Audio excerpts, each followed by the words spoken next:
আসসালামু আলাইকুম প্রিয় দর্শক বন্ধুরা, কেমন আছেন সবাই? তালের রস দিয়ে লাচ্ছা সেমাই রান্না, চলুন ভিডিওটি দেখা যাক। এজন্য প্রথমে একটি প্যানে ঘি দিয়ে দিলাম 1 টেবিল চামচ। এখন দিয়ে দিচ্ছি গরম মশলা, দারচিনি, এলাচ এবং তেজপাতা। এরপরে দিয়ে দিচ্ছি সেমাইগুলো দিয়ে আমি কিছুক্ষণ নাড়াচাড়া করে ভেজে নিচ্ছি। এরপরে দিয়ে দিচ্ছি 1 কাপ চিনি দিয়ে ভালোভাবে নেড়ে চেড়ে নিব এবং চিনিটা গলে যাওয়া পর্যন্ত সেমাইটা ভাজতে থাকবো। সেমাইটা পুরোপুরি ভাজা কমপ্লিট হয়ে গিয়েছে।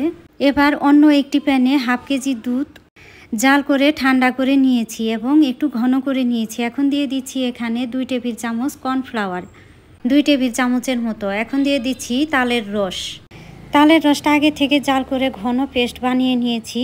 এখন আমি দিয়ে দিচ্ছি চিনি 2 চা চামচ এবং স্বাদ মতো লবণ। সুন্দর কালারের একটা ক্রিম তৈরি হয়ে গেল। এখন আমি এটা চুলা থেকে নামিয়ে নিচ্ছি।